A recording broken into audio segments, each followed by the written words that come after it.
"You always look ready to run," he said. Ruby Fairchild did not flinch. She had trained herself not to flinch, the same way she had trained herself to sleep with one boot on and a knife beneath her pillow.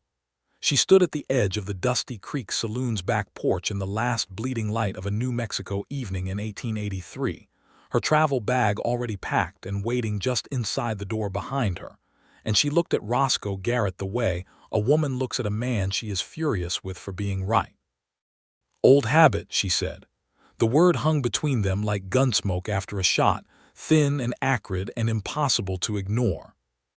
The desert wind picked up the hem of her skirt, and she pressed her hand down against it, a reflex, a small act of control when everything else felt like it was slipping out from underneath her.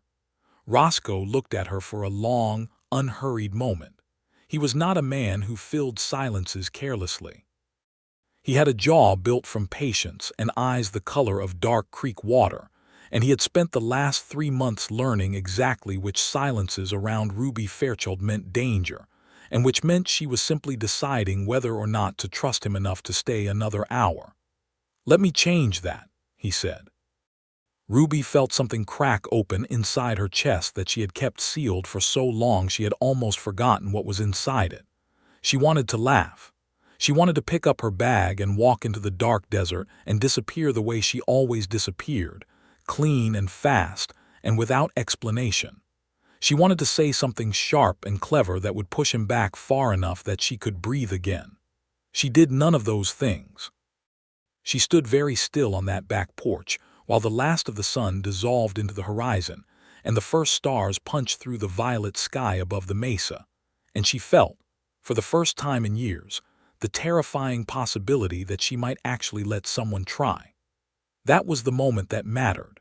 But to understand why it mattered, why those few words from Roscoe Garrett were enough to stop a woman who had been running since she was 19 years old, you had to go back to the beginning.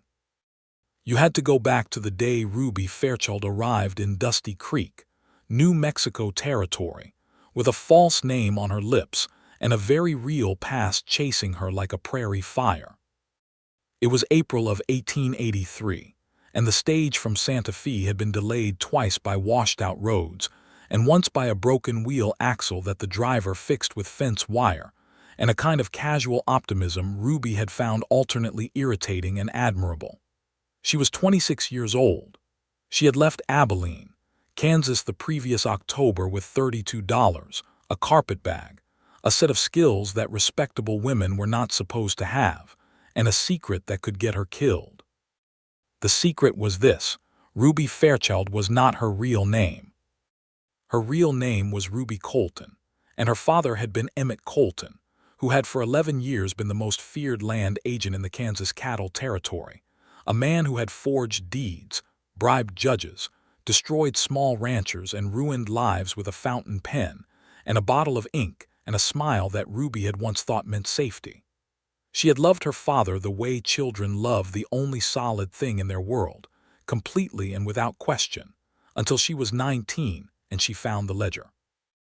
The ledger was hidden beneath the floorboard of Emmett Colton's office, wrapped in oilcloth against the dust. Ruby had been looking for a misplaced inventory from the dry goods store she was helping him manage, and instead she found 12 years of crimes so neatly organized they looked almost like virtue. Names of families displaced, amounts paid to sheriffs and circuit judges, notes on the 2 men who had died resisting, written in her father's careful hand as though they were line items on a grocery receipt. She had replaced the oilcloth. She had replaced the floorboard. She had gone home and cooked supper and sat across from her father at the table, and watched him eat and smiled when he told a joke and said nothing. She said nothing for 6 months while she quietly gathered what she needed to survive alone. Then one night in the fall of 1876, while her father slept, Ruby took her mother's maiden name and took her grandmother's small inheritance that her father did not know about and walked out of Abilene before the sun came up. For 7 years she had been moving. She had been a seamstress in Dodge City. She had been a bookkeeper in Tucson. She had been a cook in a mining camp outside of Silver City, which was where she heard that Emmett Colton had been arrested at last, finally caught by a federal marshal named Holly's Ward, who had spent 4 years building the case. She had felt something she expected to be relief and found instead was a complicated grief she did not have vocabulary for, because Emmett Colton was still her father and she had still loved him once. But Emmett Colton had associates, men who had profited alongside him and who, now that he was behind bars awaiting trial in Topeka, were very motivated to locate and silence anyone who might testify against them. Ruby had not testified yet. The federal marshal had not found her yet. But she had heard her name mentioned twice in Silver City by men who had no reason to know it, and that was enough for her.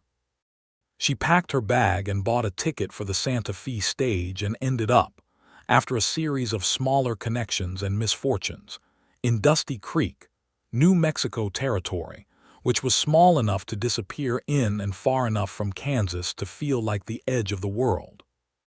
Dusty Creek had a population of roughly 300 people, a main street with a dry goods store, a livery stable, a small church, a telegraph office, a barber shop, a doctor's surgery, and the Dusty Creek Hotel and Saloon, which was owned by a woman named Esperanza Vega who had come up from Chihuahua 20 years earlier with her husband, who had since died of a fever, leaving Esperanza with the business, a fierce practicality, and an instinct for knowing which strangers were trustworthy and which were not. Esperanza hired Ruby on her second day in town. "You can keep accounts?" Esperanza asked, looking at her over the bar with dark eyes that missed nothing. "Yes," Ruby said. "You can keep your mouth shut," Ruby almost smiled. "Yes." "Good," Esperanza said, and poured her a glass of water and handed her a key to a room upstairs, and that was that. Ruby was good at the work. She was organized and precise with numbers, and she had the kind of manner behind a counter that made men feel comfortable without making them feel invited, which was a difficult balance in a saloon and one that Esperanza valued enormously. Ruby kept the accounts. She counted the stock. She ordered supplies. She wrote careful letters to suppliers in Santa Fe and Albuquerque. She kept her bag packed under her bed and her secrets packed tight inside her chest, and she told herself that Dusty Creek was just one more stop on a road that did not have a destination. She had been there 3 weeks when Roscoe Garrett walked in. He was not the most remarkable-looking man in the territory, or at least that was what Ruby told herself in the first 5 seconds of seeing him. He was tall and lean in the way that men who spent long days in the saddle were lean, with dark hair that had been pushed back under a worn hat and needed cutting, and a face that had been weathered by sun and wind into something that was difficult to assign a precise age to. He was somewhere between 30 and 35.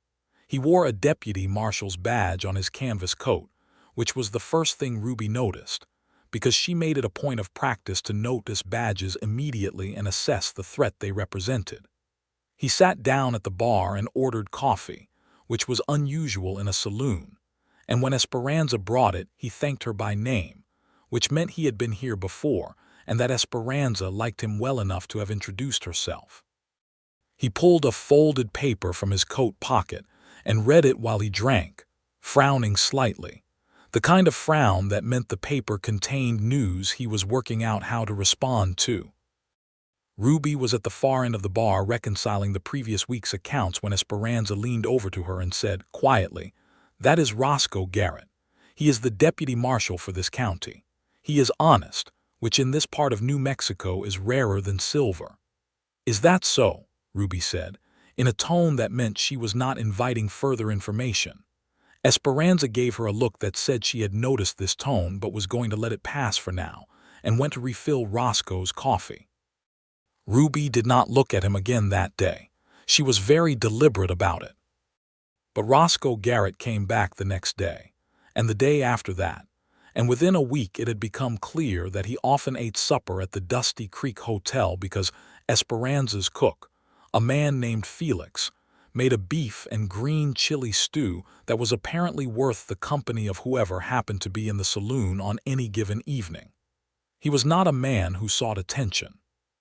He ate his supper and read his papers and occasionally spoke to Esperanza or to Felix or to the ranchers who came in from the surrounding spreads with news and complaints and requests for the deputy marshal's attention.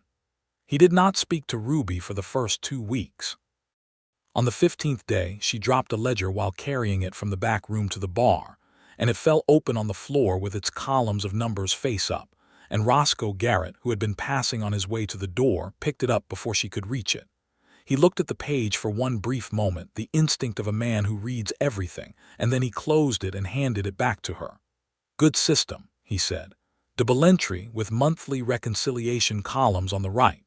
Ruby stared at him. "You know accounting. My mother was a school teacher," he said, as though that explained it. "She believed in arithmetic the way some women believe in scripture." "It is scripture," Ruby said before she could stop herself. "Numbers do not lie." Something in his expression shifted, softened slightly at the corners of his eyes. "No," he agreed. "They do not." He put his hat on and left, and Ruby stood there with the ledger in her hands and an unaccountable feeling in her chest that she identified, with considerable alarm, as the beginning of being interested in a person.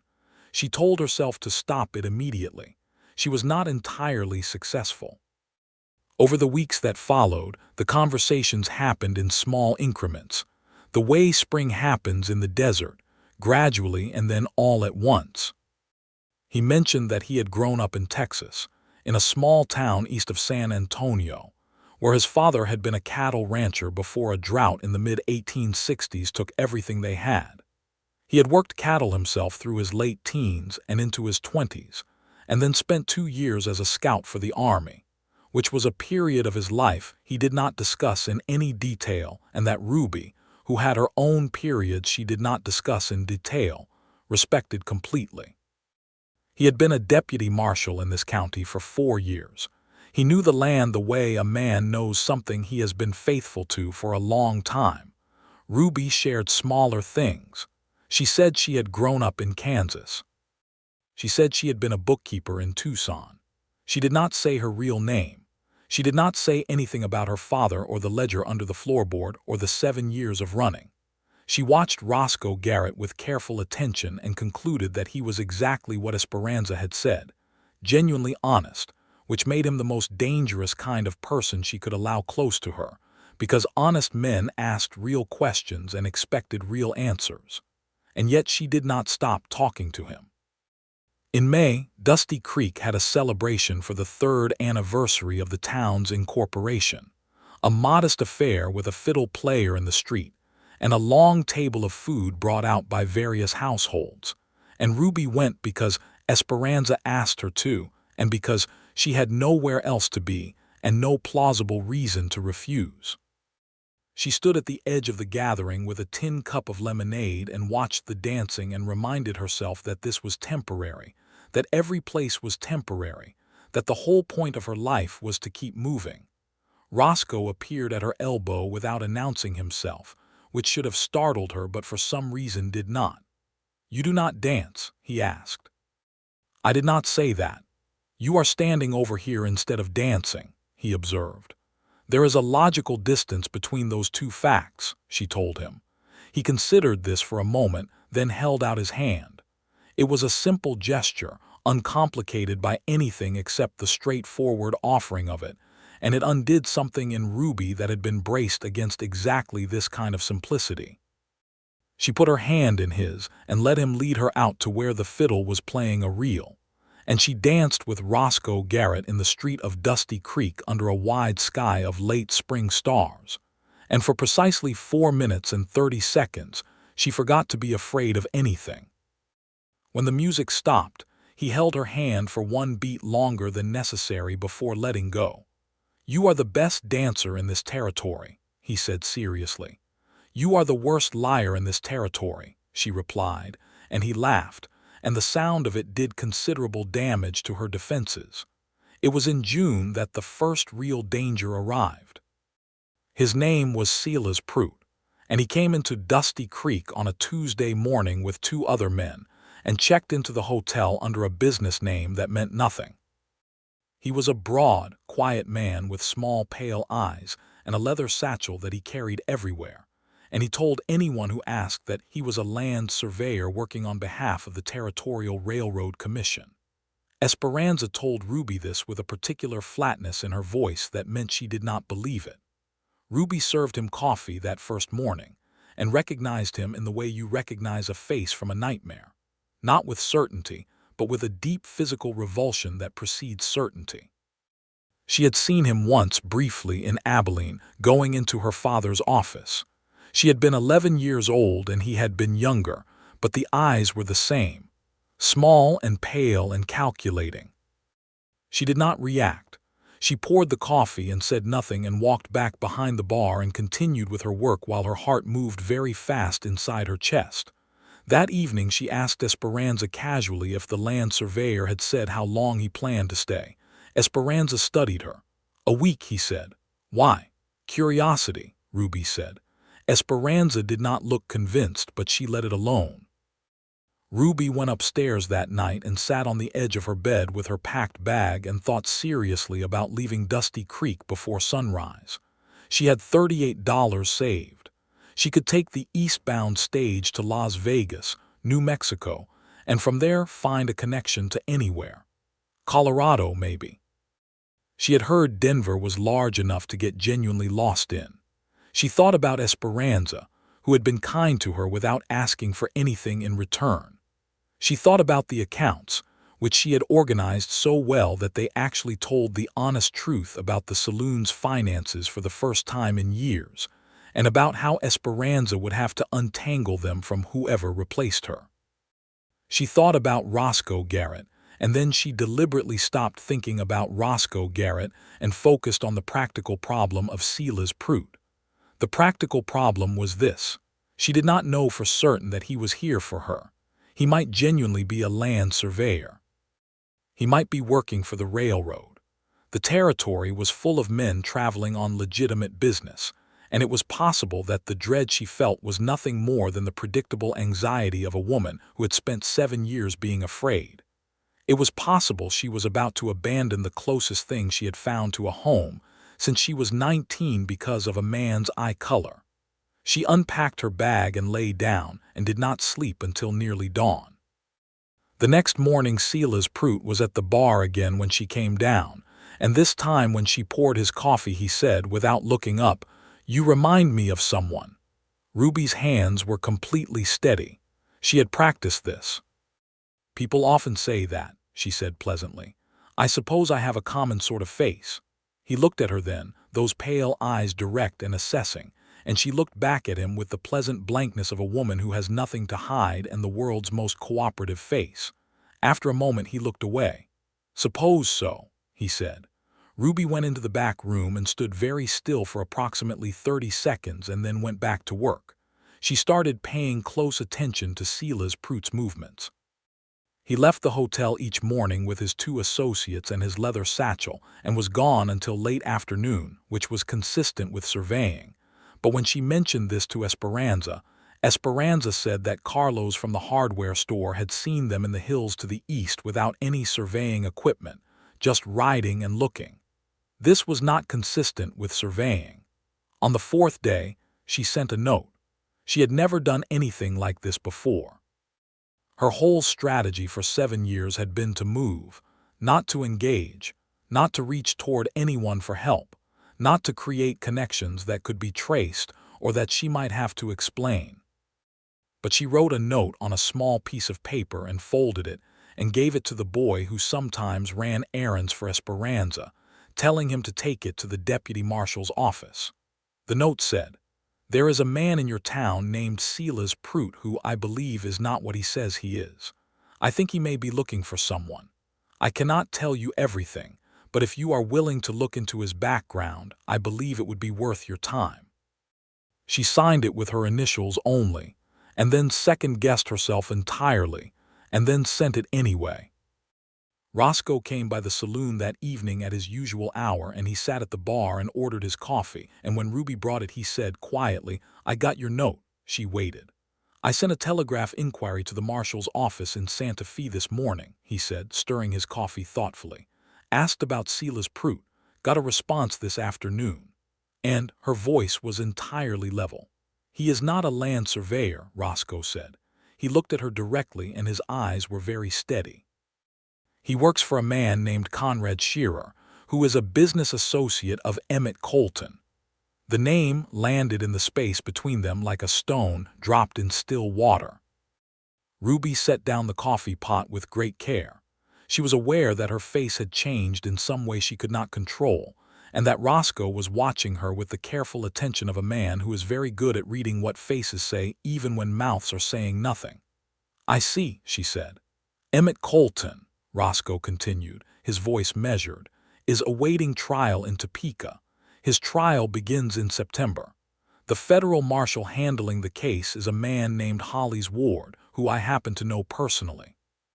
He has been looking for a witness, a woman named Ruby Colton." He paused. Colton was a land agent. His daughter disappeared in 1876. Ward believes she may have information that could be significant at trial. The bar was quiet. The sound of the street outside filtered in, boots and horses and the distant voice of someone calling to someone else. "Prude is here to find her," Ruby said. "Yes," Roscoe said. "I believe so." Another silence. "Are you going to tell me," Roscoe said very carefully, "that you do not know anything about this?" Ruby looked at him. She looked at the face of a man she had been watching for 2 months, cataloging for trustworthiness with the obsessive precision of someone whose survival depended on her accuracy. She had concluded, repeatedly, that he was exactly what he appeared to be.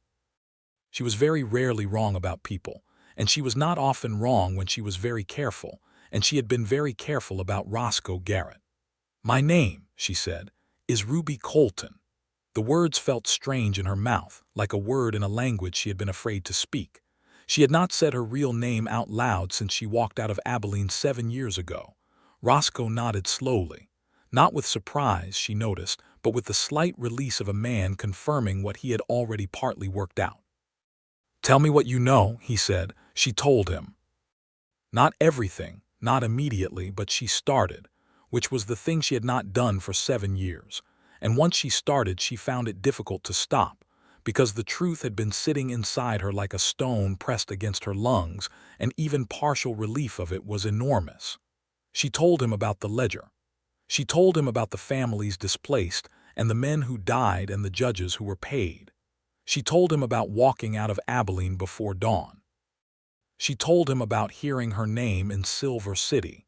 She did not tell him about the fear, because the fear was assumed, and because she was not yet ready to be that naked in front of anyone. Roscoe listened without interrupting. When she finished, he was quiet for a moment, and then he said, "You have been carrying this alone for 7 years." It was not a question. It was a statement of fact, and there was something in the way he said it, not pity but a kind of sober recognition that made Ruby want very badly to look at something other than his face. It was easier than the alternative, she said. Which was trusting someone. He absorbed this. He drank his coffee. Then he said, "Prude needs to leave this town.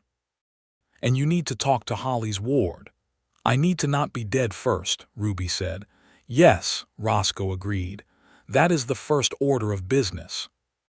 What followed was the most practical and terrifying week of Ruby Fairchild's life in the New Mexico territory. Roscoe moved quietly and efficiently in the way that men who are genuinely competent move, without theater, without announcing what they were doing, without making Ruby feel like a problem to be managed rather than a person to be listened to. He sent a telegraph to Hollis Ward in Topeka, not revealing Ruby's location, but establishing that there was potential witness contact. He looked into Silas Prude's 2 associates and found that one of them had outstanding warrants in Texas, which gave him legitimate grounds to hold the man if needed. He went about his regular duties with the kind of visible normality that made it clear to anyone watching that nothing particular was happening in Dusty Creek. He also, in the evenings, came to the saloon and sat at the bar, and occasionally they spoke quietly about things that had nothing to do with Emmett Colton or federal trials or men with small pale eyes, and Ruby found these conversations as necessary as water. They talked about books, Because Ruby had borrowed a copy of George Eliot's Middlemarch from the minister's wife, and Roscoe had read it years ago, and they disagreed productively about whether Dorothea's choices were brave or simply tragic. They talked about the land because Ruby had begun to love the New Mexico desert in spite of herself, its vast dramatic light and its refusal to be anything other than exactly what it was. Roscoe talked about it with the affection of someone who had chosen a place intentionally, who had looked at many places and recognized this one as his. "Why here?" Ruby asked once. "You could have stayed in Texas, gotten a marshal position there." "Texas was already full of people who wanted to be the law," he said. "This country was still figuring itself out. It felt more honest to be part of something still being built." Ruby thought about this for a long time. The idea of choosing a place because it was still becoming itself, instead of choosing a place because it was easy to leave, was so foreign to her experience of the past 7 years that she could barely hold it in her mind. On the 6th day of Silas Pruitt's residency in Dusty Creek, Pruitt made his move. He did not come to the saloon. He sent one of his associates, the one without the outstanding Texas warrants, with a folded note that the man placed on the bar in front of Ruby and then left without a word. Ruby opened the note. It said, "We know who you are. We know what you know. Come to the old Hendricks place east of town tonight at 9 o'clock and we can discuss an arrangement that is beneficial to everyone. If you do not come, we will have a very different kind of conversation." Ruby read it twice. Then she walked to the back office and sat down and thought for precisely 3 minutes. Then she went to find Roscoe. She found him at his office, which was a single room with a desk and a rifle rack and a small pot-bellied stove that was not needed in June, but that she imagined was very much needed in January. She put the note on his desk. He read it. His expression did not change in any dramatic way, but something in the set of his jaw became very deliberate. "You are not going to that meeting," he said. "I know," she said. "Good." He refolded the note. "I am going to that meeting instead. Roscoe, with the man from my county with the outstanding Texas warrants," he continued, "who I will have already spoken to by this afternoon and who will be eager to cooperate in exchange for favorable handling of his situation. He can confirm to Pruitt that you have agreed to come. Pruitt will be expecting one person. He will get me and 2 ranchers I trust who will be in position before Pruitt gets there." Ruby stared at him. This could go badly in about 12 different ways. 14, Roscoe agreed. "I have counted them. And you are doing it anyway." "Someone has to," he said simply, "and it should be me." Ruby felt the complicated weight of that, someone doing something because it was right and because they had the capacity to do it without resentment, without performance. It was not something she had extensive experience with. "Be careful," she said, which was the closest she could get at that moment to the larger thing she wanted to say. He looked at her for one long moment. "I intend to be." The meeting at the Hendricks place went exactly as Roscoe had planned, which was to say imperfectly but successfully. Silas Pruitt and his 2 associates arrived to find Roscoe Garrett and 2 armed ranchers waiting for them. Pruitt was a man of calculation rather than violence, and when the calculus shifted definitively against him, he made the practical decision to cooperate. The associate with the Texas warrants was arrested on those warrants. The other associate, who turned out to be a very young and frightened man from Missouri, who had not fully understood what he was getting into, agreed to provide a written statement about Conrad Shearer's activities in exchange for being allowed to leave the territory. Silas Pruitt himself was held on charges of harassment and criminal threatening, which Roscoe had constructed carefully with reference to the note, and while he was in the small Dusty Creek jail awaiting transfer to Santa Fe, Roscoe sent a detailed telegraph to Holly's ward in Topeka. Ward arrived in Dusty Creek 12 days later. He was a smaller man than Ruby had imagined from the stories she had heard about him, compact and weathered with a thick gray mustache, and the patient thoroughness of a man who has been doing difficult work for a long time. He sat down with Ruby in Esperanza's back office with Roscoe present at Ruby's request, and he listened to everything she said for 2 hours, and then he said, "Miss Colton, what you know is enough. With your testimony and the documentation we have gathered, Shearer and the remaining associates can be charged. Your father's trial will proceed." Ruby looked at her hands. "My father," she said. "He is not your responsibility," Ward said, not unkindly. "What he did is documented. What you knew of it is relevant to prosecuting the people who helped him. You did nothing wrong." "I knew," Ruby said. "For 6 months I knew." "You were 19 years old," Ward said. "You documented what you found, replaced it, gathered your resources, and removed yourself from a situation over which you had no legal power. That is not complicity. That is survival." Roscoe said nothing. But when Ruby finally looked up from her hands, he was watching her with an expression that said plainly, without words, that he agreed with Ward, and that there was no judgment from him, none, not for the 19-year-old girl in Abilene or for the 7 years of running or for the careful deception in Dusty Creek. Ruby gave her statement to Ward over 2 additional sessions. She signed documents. She agreed to travel to Topeka in August to testify at her father's trial, and Ward assigned a marshal to escort her and guaranteed her protection during and after the proceedings. The threat from Conrad Shearer's associates would be managed in light of the criminal charges now pending against Shearer himself, who had been arrested in Kansas City on fraud charges unrelated to Emmett Colton, but deeply relevant to the overall case.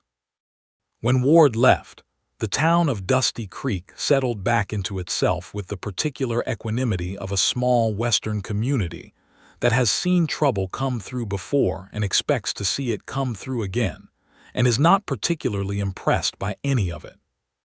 Ruby sat on the back porch of the saloon the evening after Ward's departure and breathed the warm night air and felt, for the first time in years, something she did not immediately have a name for.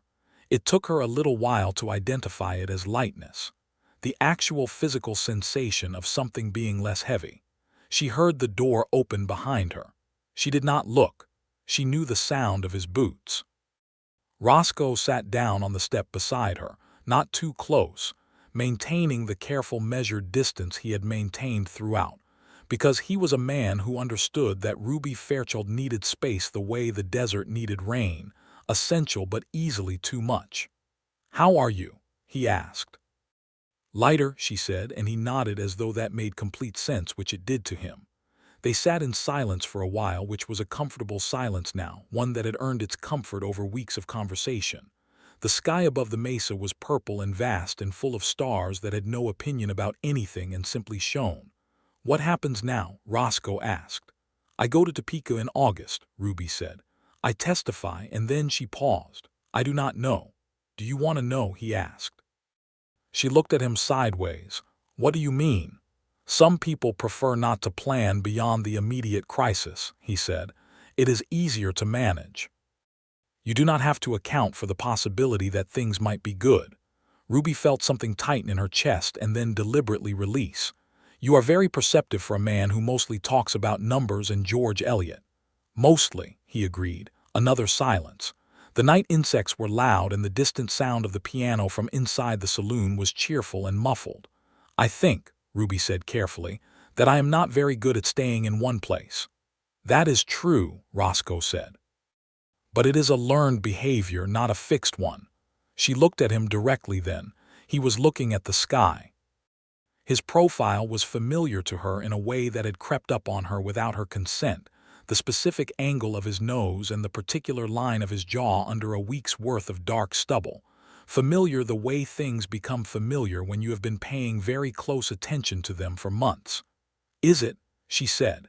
He looked at her then. "I believe so. Yes."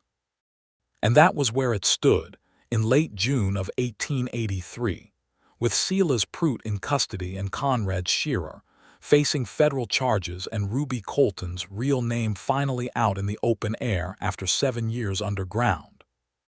It stood at the edge of something that neither of them had named yet, but that both of them could feel the shape of, the way you can feel the shape of a room in total darkness if you have been in it long enough. The weeks between Ward's departure in August were the weeks that changed everything. It happened incrementally, the way the important things in life happen, not in grand gestures but in small ones that accumulate into something that cannot be undone. Ruby began leaving her bag unpacked under her bed, which sounds like a small thing but was in fact enormous. She let Esperanza teach her to make the green chili stew, which required staying in the kitchen for 3 hours on a Tuesday afternoon, learning something useful to a future she was beginning to cautiously imagine. She started borrowing books from the minister's wife on a regular schedule, which implied she expected to be here long enough to return them. She and Roscoe rode out together on a Sunday afternoon in early July, which Roscoe suggested with such casual certainty that she agreed before she had fully processed having agreed. He borrowed a second horse from the livery, and they rode out into the desert east of town, into the landscape of red rock and Pinon, and the vast, clean-aired silence that she had been looking at from the saloon window for months. He showed her the mesa. They climbed the lower switchback trail that the Navajo had used for generations, and at the top the wind was strong and the view was 50 miles in every direction. The whole extraordinary expanse of the New Mexico territory laid out like something from the pages of a book too large to comprehend. Ruby stood at the edge and felt the wind in her hair and looked at everything and felt profoundly, precisely present in a way she could not remember feeling since before she found the ledger. "This is why you stayed," she said. "Partly," Roscoe said. He was standing beside her, not quite touching, looking at the same view. "The land is part of it. And the other part," he smiled, not looking at her. "I am working on it." She understood what he meant. She chose deliberately not to retreat from it. "Roscoe," she said. "Yes. I want you to know that I understand what you did," she said. "With Prout and Ward, you did not have to do any of it the way you did it. You could have handled it according to the law without making my comfort any part of the consideration." "Your comfort was always part of the consideration," he said. "I know," she said. "That is what I am saying." He looked at her then. The wind was doing complicated things with her hair, and the sun was very bright, and she was aware that she was looking at him with an expression she usually kept much better controlled. "Ruby," he said, and the sound of her real name in his voice, her actual name, not the borrowed one, was different from everything else she had heard in 7 years. "I would very much like to keep looking after your comfort for considerably longer than the resolution of this particular situation," Ruby breathed. The view was 50 miles wide and the sky was limitless, and she was 26 years old and she had been running since she was 19. "I am not very easy to be around," she said honestly. "I have noticed," he said also honestly. "I do not find it a problem. I keep secrets. You are keeping fewer now." "I am afraid of staying in one place," she said. "You always look ready to run," he said. The words landed precisely. "Old habit," she said, and her voice was quieter than she intended. "Let me change that," he said. Standing there on the mesa in the July wind of 1883, with the whole New Mexico territory spread out around her and 7 years of her own history pressing against the back of her throat, Ruby Fairchild looked at Roscoe Garrett and let the last of the careful blankness fall away from her face. "That," she said, "is a considerable undertaking." "I am a patient man," he said. "I have noticed," she said, and she was using his own words back at him, and he smiled, and the smile went all the way to his eyes and stayed there, and Ruby Fairchild, who had promised herself years ago that she would not do this, stepped forward and kissed him. It was a deliberate kiss. Not tentative, not accidental, not something she could pretend happened without her full intention. She kissed him in the wind on top of the mesa while the territory stretched out in every direction, and the sky was enormous and cloudless, and he kissed her back with a thoroughness that suggested he had been thinking about this for longer than she had been willing to acknowledge. When they separated, he put his forehead against hers and they stood there for a moment in the wind. "All right," she said. "Let us see you try." August arrived with its brutal, beautiful heat, and Ruby prepared to travel to Topeka. The days before her departure had a particular quality to them, tender and careful, and also charged with the anxiety of a woman who had only just begun to let herself want something and was now being asked to walk directly into the place from which all her running had started. She would see her father's name in the courthouse records. She would stand in a room and say what she knew in her own voice, using her real name. Roscoe asked, 2 weeks before she left, if she wanted him to come with her. She thought about it for a full day before answering. "Yes," she finally said, "if you can." He arranged to have his duties covered by the county sheriff, which required some negotiation, and they took the stage north together in the second week of August. Ruby in her best dress and her packed bag, and Roscoe in his good coat with his badge, and a pistol he wore with the casual unself-consciousness of a man who has been wearing one long enough that he forgets it is there. The journey was long and the stages were not comfortable, and the relay stations where they changed horses were varying degrees of depressing, and they talked for most of it. This was the talking that matters, the kind that happens when two people are in close quarters for extended periods and the social distance collapses by necessity, and they talked about things they had not talked about before. Roscoe told her about his time scouting for the army, which he had avoided discussing. It had been during the later years of the conflicts with the Apache, and he spoke about it with the measured honesty of a man who had seen injustice done, and had not always had the power to prevent it, and had not made peace with that exactly, but had decided that the way forward was to do better with the power he currently had. He talked about the Navajo people whose land surrounded Dusty Creek, and about the treaty violations that continued, and about the complicated helplessness of being one honest man in a system that was frequently neither. Ruby listened to this with the recognition of someone who had lived inside moral complexity, who had loved a father who was also a criminal, who had run from a truth rather than facing it, who understood that the interior landscape of a decent person was rarely simple or clean. She told him about her mother, who had died when Ruby was 12, and who had been a quiet, fierce woman who taught Ruby her letters and her numbers, and told her once, in one of those rare, direct moments that children carry forever, that the most important thing a woman could know was the difference between someone who wanted to own her and someone who wanted to know her. Ruby had not understood this at 12. She had understood it considerably better at 19. She understood it completely now. They arrived in Topeka on a Wednesday. The trial of Emmett Colton was, by any objective measure, significant. There were 4 other witnesses besides Ruby, including a former sheriff of Douglas County who had accepted payments, and who, facing the later complications of his own conscience and a very good federal prosecutor, had decided to testify. There was documentation.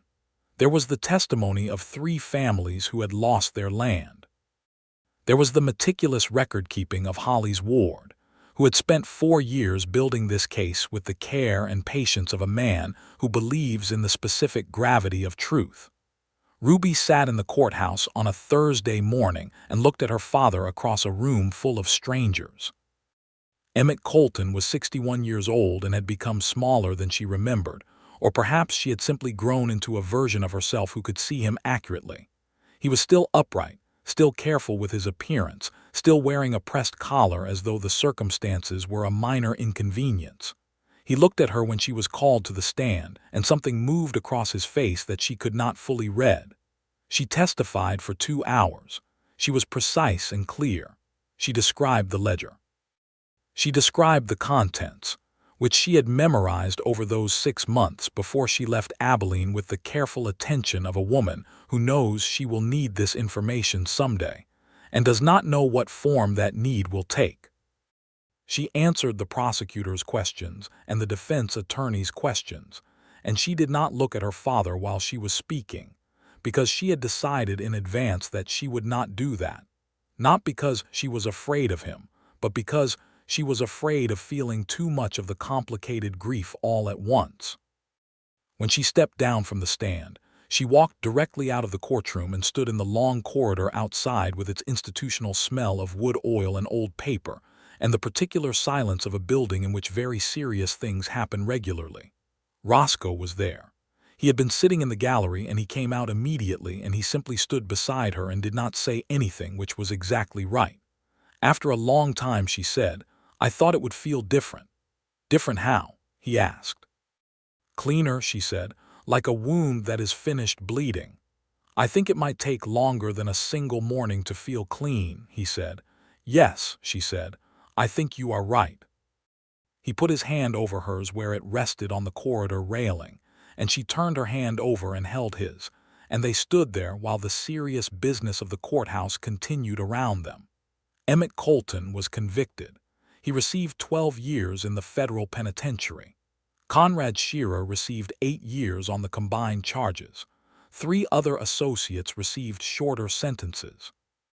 Holly's ward shook Ruby's hand and told her she had done a very difficult thing very well, and she thanked him and meant it. They left Topeka the following Monday. On the last evening before they departed, Ruby and Roscoe sat in the small hotel dining room and ate the best meal either of them had managed in weeks, because Kansas had a better beef supply than New Mexico, and the hotel cook knew what to do with it. And they talked about what came next with the specificity of people who have earned the right to be specific with each other. "I would like to go back to Dusty Creek," Ruby said. Roscoe set down his fork. She had the impression he had been waiting for this, in the way that patient men wait for things they are fairly sure are coming but do not want to rush. "Would you?" he said. "Esperanza needs her accounts properly managed," Ruby said. "And I borrowed 3 books from the minister's wife that I have not yet returned." "Is that the primary motivation?" Roscoe asked mildly. "There is also," Ruby said, looking at him across the table with the directness that had replaced, slowly and deliberately over the past months, the careful blankness she had worn for years, "the deputy marshal." "The deputy marshal," he said. "He is attempting to change a long-standing habit of mine," she said. "I think it would be discourteous to deprive him of the opportunity to continue." Roscoe smiled, and it was the smile that went all the way to his eyes and stayed there, the one that had been doing serious damage to her remaining defenses for months. "I am gratified to hear that," he said. "Do not look gratified," she told him. "It is a very long-term project, and I am not going to make it easy." "I have not expected it to be easy," he said.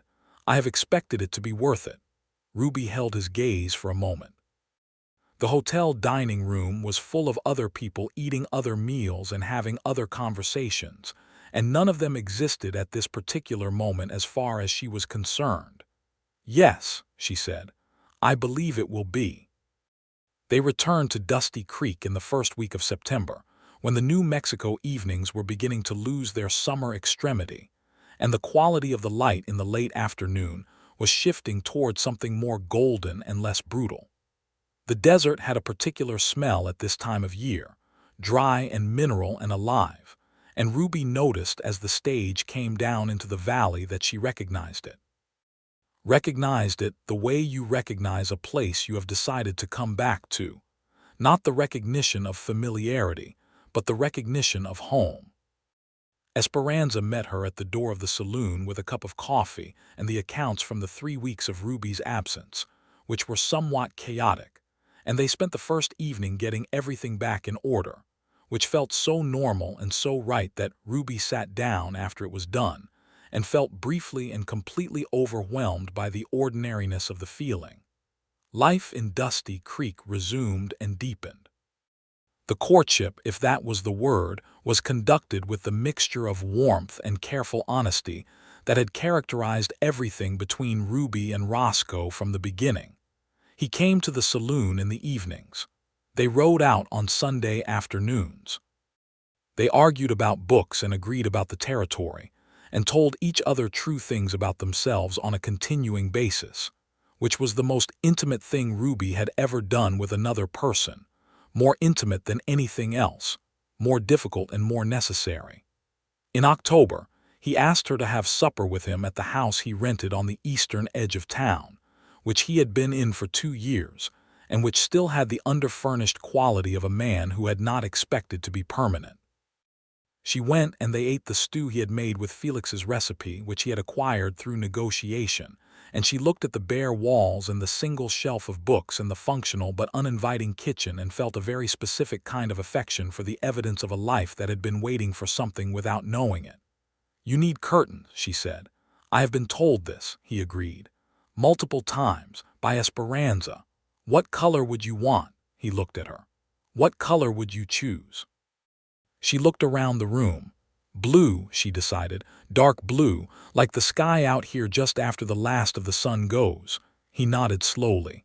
"That is exactly right," he said.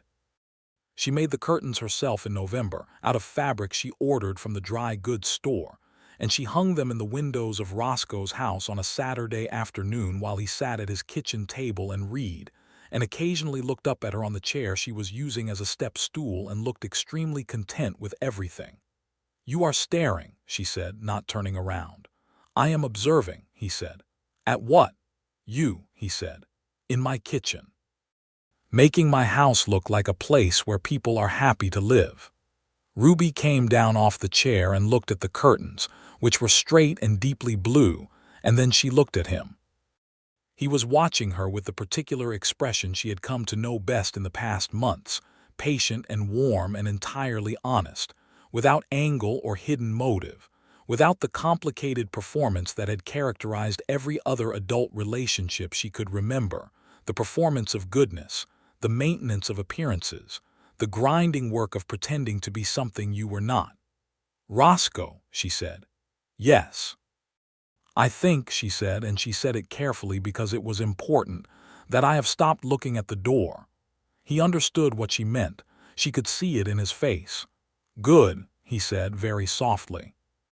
In December, 2 days before Christmas, Roscoe Garrett asked Ruby Colton to marry him. He asked her in the most direct way imaginable, sitting across from her at the small table in the saloon's back office where she did the accounts, with no particular fanfare or scenic staging, just the two of them and the lamplight and the ledger open between them. He said, "I would like you to be my wife.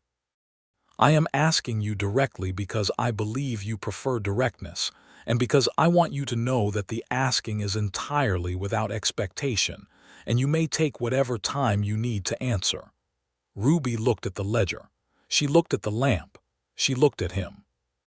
She had spent 7 years making decisions based on the principle of keeping herself safe, which had meant keeping herself unencumbered, which had meant never owning anything she could not pack in a carpet bag, and never committing to anything she could not walk away from before sunrise. This principle had kept her alive, and had also made her life a long, competent, deeply lonely exercise in moving through the world without touching it. She thought about the ledger under the floorboard in her father's office. She thought about the 19-year-old girl who had replaced the floorboard and said nothing for 6 months, and then left before dawn. She thought about everything she had said to Roscoe, real things, true things, things she had not said to anyone, and she thought about blue curtains and a mesa in July wind and 50 miles of territory visible in every direction. "Yes," she said, "I will marry you." He was very still for a moment. Then the expression that had been careful and controlled shifted entirely into something that was simply and completely glad, and he reached across the ledger and took her hand. "Ruby Colton," he said. "Fairchild," she said, and then considered. "Or Garrett, I have not decided yet."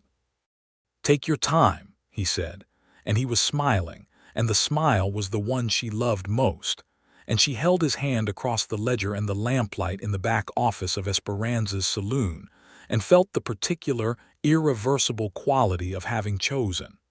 They were married in March of 1884. Esperanza made the wedding celebration, which was not a small affair, because Esperanza did not do small affairs, and because Dusty Creek had developed a collective affection for both of them that expressed itself in approximately 200 people showing up to eat and dance in the street. The minister performed the ceremony in his church, and the minister's wife, who had been lending Ruby books since the previous year, cried with an enthusiasm that Ruby found both touching and slightly embarrassing. Ruby wore a dress that she and Esperanza had made together over the previous 2 months, cream-colored cotton with small embroidered flowers at the collar, the most beautiful thing she had owned in years. Roscoe wore his good coat and a new hat, and looked at her when she walked into the church with an expression that made everything else in the room entirely irrelevant. They said their vows with the directness that was characteristic of both of them, without excess poetry, without performance, simply and genuinely and with full weight of meaning. Outside, while Dusty Creek celebrated around them, Ruby stood with her hand in Roscoe's hand and watched the dancing and felt the remarkable solidity of the afternoon, the specific gravity of a choice made and a door closed and a home found, and she did not feel the slightest impulse to look toward the edge of things. They moved her things into his house that weekend. It was a minimal operation, because she had kept herself unencumbered for long enough that her possessions were still few. But she filled the bookshelves with the books she had accumulated over the winter, and she put her grandmother's small china dish on the kitchen shelf, and she unpacked her bag completely and put it in the wardrobe, and that was that. The house on the eastern edge of Dusty Creek became their house, the one she had hung blue curtains in, and she learned the specific vocabulary of living in close quarters with another person, which was different from the polite distance she had maintained in every shared space since Abilene, different and occasionally difficult, and always ultimately worth the difficulty. She learned that Roscoe woke before dawn without exception, and that he was not particularly conversational until he had had his coffee, which she respected. She learned that he was meticulous about his equipment and his paperwork, but catastrophically indifferent to the state of the kitchen in between her attentions to it. She learned that he had nightmares occasionally, not often, from the years of scouting, and that the best response was simply to be present without making a large event of it, which suited her perfectly because she had no instinct for making large events of things and every instinct for simply being present. He learned that she reorganized rooms when she was anxious, which was useful information, and meant that the frequency of reorganization in their house was a reliable domestic anxiety barometer. He learned that she did not require reassurance so much as she required evidence, consistent and sustained evidence, of the things she was still teaching herself to believe, that she was wanted here, that she was allowed to stay, that nothing was going to change in the night and require her to pack her bag and leave before dawn. He provided this evidence in the way that patient men provide evidence, quietly and without drama, showing up in the same place at the same time in the same way, being exactly what he said he was, making no promises he did not keep and keeping every promise he made. The spring of 1884 brought rain, which was exceptional in the New Mexico desert, and which made everything briefly, exorbitantly green. Ruby worked her accounts at the saloon, and tended the small kitchen garden she had planted behind the house with seeds from Esperanza's supply, finding in the act of planting something she had not expected, the concrete satisfaction of putting a living thing in the ground and intending to be there when it grew. In June, a year after the conversation on the mesa, Ruby discovered she was expecting a child. She sat with this knowledge for 3 days before she told Roscoe, not because she was uncertain about telling him, but because she wanted to carry it by herself for a small time and understand what she felt before she brought another person into the feeling. What she felt was a complex mixture of joy and terror that she did not attempt to simplify, because she had learned over the past year that the most important things were almost always both. She told him on a Sunday evening, sitting on the front porch in the warm June air. He was quiet for a moment that stretched long enough for her to begin to feel the first flutter of uncertainty. Then he put down the newspaper he had been reading and turned to her and said, "Are you all right?" "Yes," she said, "I am very much all right." "Good," he said, and then the expression changed slowly and entirely into something she did not have a word for, something that was beyond the smile she knew, something that was simply the face of a man receiving the best news of his life. "Good," he said again, and he reached over and took her hand and held it. "I am frightened," she told him honestly. "Of what specifically?" he asked, because he knew her well enough to know that her fears were always specific. Of not being good at it, she said. My experience with parents is not exactly encouraging. You are not your father, he said. I know, she said. But I am. She stopped, tried again. I did not have very good models for how a family should be. Neither did I, he said, in some ways, but we have each other and we have common sense and we have the considerable advantage of being very aware of the ways in which things can go wrong. He squeezed her hand. We will learn as we go, together. Ruby looked at their joined hands in the evening light. Together, she said, and it was a word she had been learning the weight of for a year, and she still found it remarkable every time she used it, the strangeness and the rightness of it. Their son was born in February of 1885. He arrived in the dark hours before dawn, which felt appropriate for a child of Ruby's, and he was small and furious and absolutely certain of his opinions from the first moment, which felt equally appropriate. Roscoe held him in the lamplight of their bedroom, while Ruby lay back against the pillows in the particular exhausted triumph of a woman who has just done something enormous, and the expression on Roscoe's face was something she would remember precisely for the rest of her life. They named him James Emmett Garrett. The Emmett was Ruby's choice, and it surprised Roscoe when she suggested it. She explained it to him in the matter-of-fact way she explained things that were important to her, which was directly and without decoration. He was still my father, she said, and I am not going to let what he did be the only thing he was, at least not in my heart. Naming my son after him means I have decided what place in my history he occupies, not that I have forgiven everything, but that I have placed it, and I am in charge of where it goes. Roscoe thought about this for a long time and then said, yes, all right, James Emmett. He tried the sound of it. After my grandfather and after yours. After both of them, she agreed. James Emmett Garrett was a child of enormous personality and very little patience for any kind of stillness, which was both exhausting and deeply charming, and he filled the house on the eastern edge of Dusty Creek with a noise and liveliness that changed everything about the way the house felt, made it warmer and more urgent and more vivid. Ruby was a good mother. She was not always certain of this, and the uncertainty kept her careful and attentive in ways that served her son well. She was honest with him in the way that she had learned to be honest with Roscoe, without the performance of perfection, without the careful management of appearances that had characterized her own childhood, just the genuine attempt to tell the truth and to be present, and to love him in ways that were legible to a small person learning to read the world. Roscoe was a father of extraordinary patience and considerable imagination, qualities that became increasingly apparent as James grew and began to be curious about everything within reach and several things out of it. He taught his son about the land with the same attentiveness that he had once shown Ruby, pointing to things by name, explaining how water moved and where it came from and why the sky changed colors in the way it did. James listened with enormous concentration and then ran off to test everything immediately, which suggested he had inherited something from both of them. The year 1886 brought changes to the territory. The Apache leader Geronimo surrendered to General Miles in September, which ended a long and complicated and deeply painful period of conflict in the region.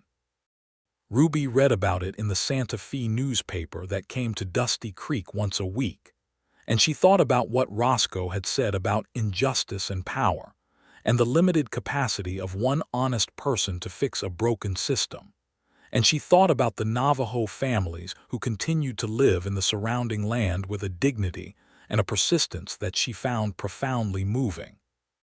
And she felt the complicated weight of living in a territory that had been claimed at considerable cost to people who had been here long before the stages and the telegraph offices and the saloons.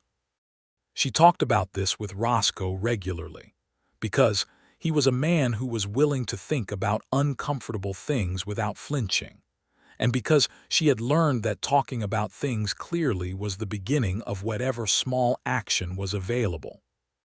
He made it a point in his work to treat the Navajo people in his county with the respect of the law applied equally, which was not universally approved of by everyone in Dusty Creek, but which he did without apology, and which Ruby was proud of in a way she told him directly.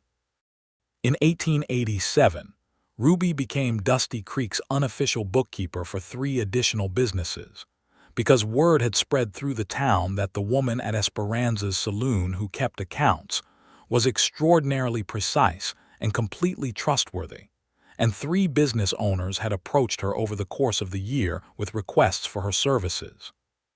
She negotiated fair fees and set up careful systems, and found, in the expansion of her work, a satisfaction that was different from the survival-oriented efficiency of the previous years, a satisfaction that was purely about doing something well in a place that was hers. Esperanza, who had watched all of this unfold with the quiet satisfaction of a woman who had known from the beginning that Ruby Fairchild was worth the investment of trust, said one afternoon in the back office that she was very pleased. "Are you?" Ruby asked. "You came in here 3 years ago with a packed bag and a face like a closed door," Esperanza said. "Now look at you." Ruby considered this. "I had good help," she said. "You had yourself," Esperanza said firmly. "The help only works if you let it." This was true. Ruby acknowledged it. In the spring of 1888, she discovered she was expecting again. This time she felt different about it than she had with James, less terrified and more simply glad, which she understood was because she had 3 years of evidence now, 3 years of proof that she was capable of staying, of building, of being someone who loved people without running from the weight of it. She told Roscoe the same evening, not after 3 days of private consideration, but directly, across the dinner table while James was occupied with something in the next room. Roscoe's response was immediate and warm and entirely characteristic of him. He got up from the table and came to her side and kissed her forehead and then her cheek, and then said, next to her ear, "I am very glad." "So am I," she said, and she meant it without caveat. Their daughter was born in November of 1888, in the early evening while the light outside was exactly the color that Ruby had once named for curtains, dark blue like the last of the sun going down. She was a quieter baby than James had been, observant from the beginning, watching everything with enormous dark eyes that were Roscoe's. They named her Clara for Ruby's mother. James Emmett Garrett, who was 3 years old, received his sister with the profound ambivalence of a small person who has been the center of things and is now being asked to share. And then, over the course of the following months, with the slightly grudging affection of a child who has discovered that a sibling can be useful. He explained things to Clara with enormous authority as soon as she was old enough to be explained to, and Clara looked at him with great attention and occasionally reached for his hair, which he tolerated with a long-suffering dignity that Ruby found hilarious and Roscoe found deeply familiar. Life in Dusty Creek grew around them. The town expanded slightly in the late 1880s as the railroad came within reasonable distance and new families arrived, and new businesses established themselves. Roscoe was made county marshal in 1889, a promotion that came with more responsibility and occasionally more danger, which Ruby managed with the practical courage of a woman who understood that fear was not the same as a reason to avoid living fully, and that the people who mattered to you were always going to be at some kind of risk, and the answer was not to hold them at safe distance but to be present with them. She was present with him.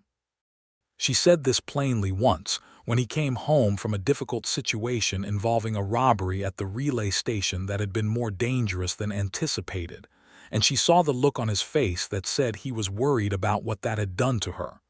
"I am not leaving," she told him. "That is not what I do anymore."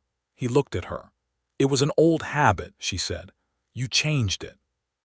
He crossed the room and held her face in his hands and looked at her for a long time, and then he said, "Thank you for letting me." "Thank you for being worth it," she said, which was the most honest thing she had ever said to anyone. The 1890s came in with the territory changing rapidly around them. More people, more politics, more of the complicated business of a region that was still deciding what it was and who it belonged to, and what the law meant in a landscape that had been claimed and contested and reclaimed so many times that the soil itself seemed to carry the weight of competing stories. Roscoe navigated this with the steady, principled honesty that had been his primary characteristic since before Ruby knew him, and Ruby navigated it beside him, which was a constant and active choice, every day, to remain rather than to run. And every day the choice was easier than the day before, not because the world became safer, but because she had rebuilt her relationship with her own capacity for rootedness. James Emmett Garrett, at 8 years old, was tall for his age, and had his mother's precision with numbers and his father's instinct for reading people, which was a formidable combination that already made him subtly alarming to anyone who attempted to mislead him. He was going to be exceptional at something, Roscoe said, and Ruby agreed, though she was careful to tell James regularly that what she wanted for him was not exceptionality but honesty, that she would rather he live a true life than an impressive one. Clara, at 5, was determined and particular and deeply interested in the natural world, specifically the plants and insects and weather patterns of the New Mexico desert. She had taken to following Roscoe around when he went out on the land and asking questions with a relentless, scientific specificity that Roscoe answered with complete seriousness and a contained delight that was one of the things Ruby loved most to watch. Esperanza sold the saloon in 1891 to a couple from Albuquerque and retired to a small house near the church, and Ruby continued to manage the accounts for the businesses in town on her own terms, which now included the hotel under its new management and the new hardware store and the doctor's surgery and the school, which had opened in 1890, and whose budget was a model of efficient organization under Ruby's influence. She sat on the school board.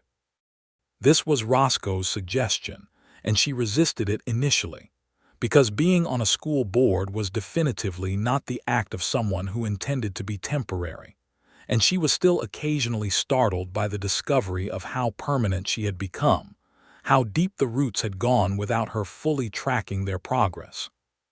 But she joined the board and found that she cared enormously about the quality of education in Dusty Creek, about what was taught and how it was taught and who was allowed to be taught, which became a complicated and ongoing negotiation in a territory that was still learning how to include all of its people.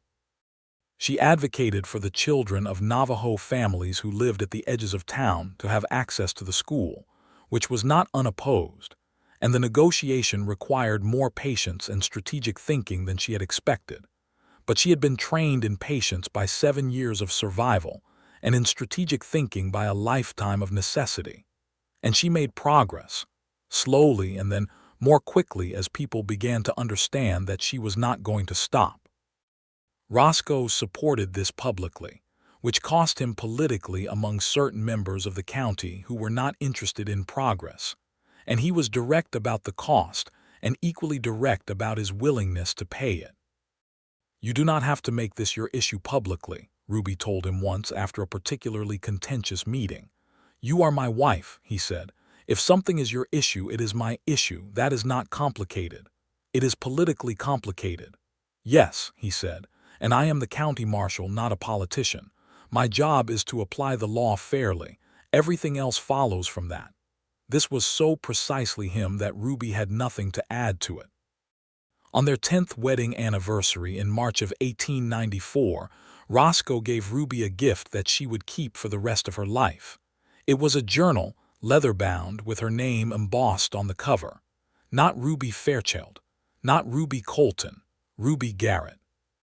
Inside the front cover he had written, in his careful schoolteacher's son handwriting, "For the woman who stopped running and found that the ground she was standing on was worth being still for."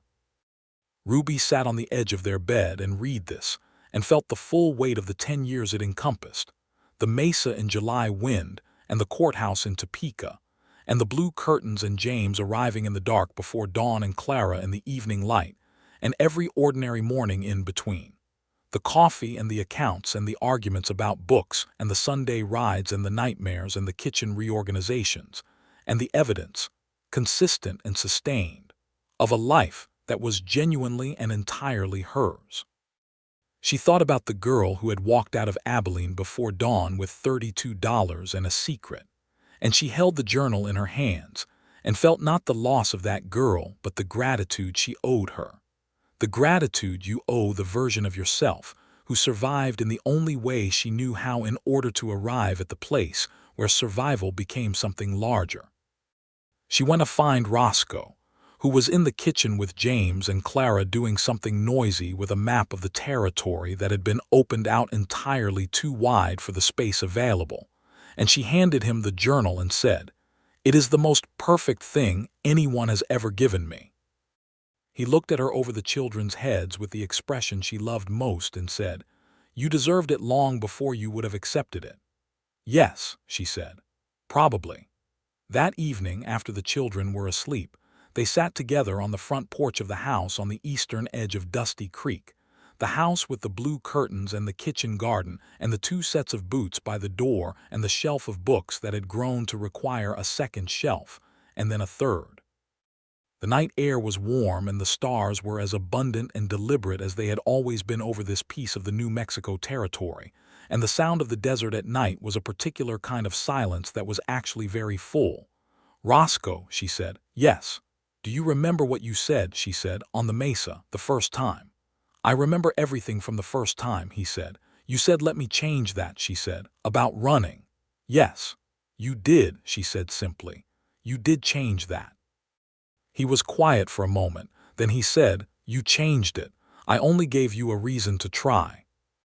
This was the kind of thing he said, specific and true and generous without being sentimental, and it was one of the 1,000 reasons she had stayed, was staying, would continue to stay. "Let us not argue about the credit," she said. "We are both very good at this." "At what?" "At being here," she said. "Specifically here, with each other." Roscoe reached over and took her hand, the same way he had taken it across the ledger the night she said yes. And they sat together in the warm New Mexico night, while the stars did their enormous, indifferent, perfectly beautiful work above them. James Emmett Garrett grew to be a man of considerable intelligence, and his mother's precision and his father's quiet, reliable honesty. At 15, he was interested in law, and at 17, he had decided definitively on this. And Roscoe spent his evenings in those years going over cases and territorial statutes with his son with the same serious attention he brought to everything.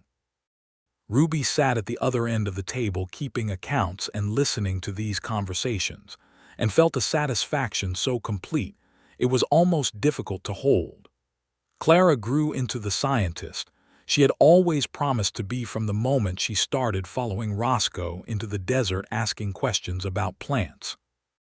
At 14, she was corresponding with a botanical researcher in Albuquerque, and at 16, she was spending summers helping with the researcher's work.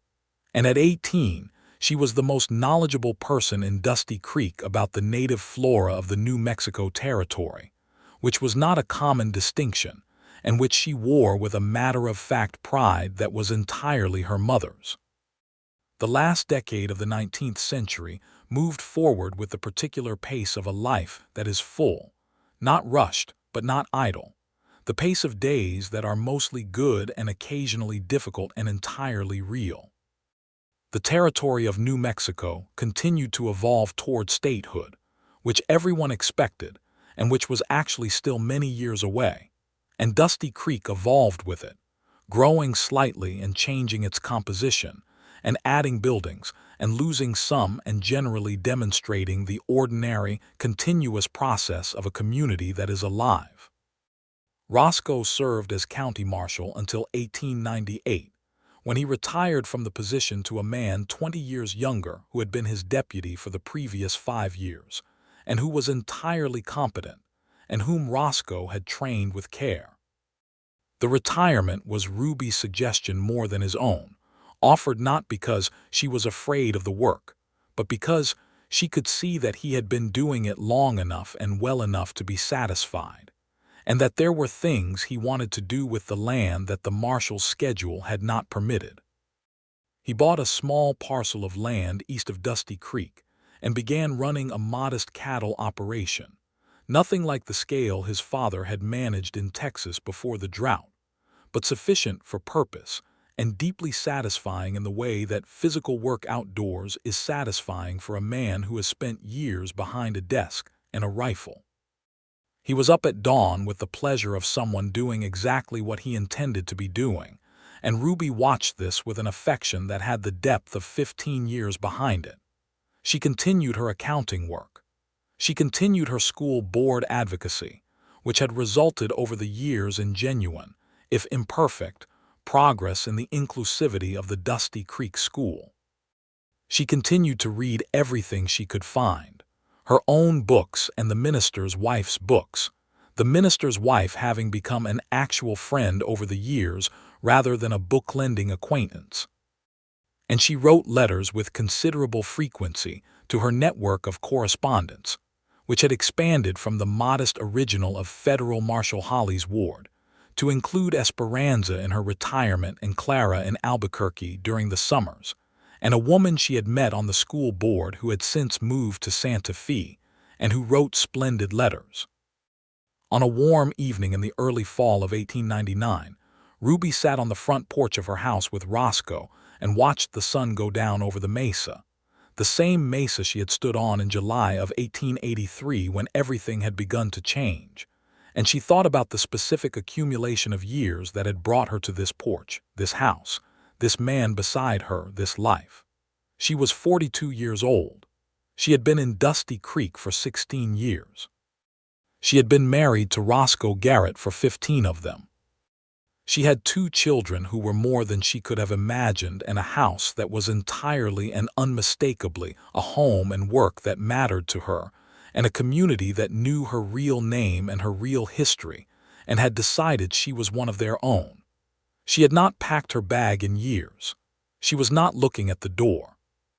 She was looking at the mesa, going from red to gold to purple in the last light, and at Roscoe, who was looking at the same thing with the same affection for it that she had, and at the smoke rising from the neighbor's chimney and the lights beginning to come on in the town as the evening arrived, and she was aware, with the whole of herself, of being precisely where she was meant to be. "What are you thinking about?" Roscoe asked. "The mesa," she said. "In 1883. He smiled. "That was a good day." "It was a terrifying day," she said, "but yes, it was a good one." He reached over and took her hand, the way he had done 100 times and 1,000 times, and held it without ceremony in the warm evening air. The new century was coming. The territory was changing. The world was full of things that were going to be difficult, and things that were going to be remarkable.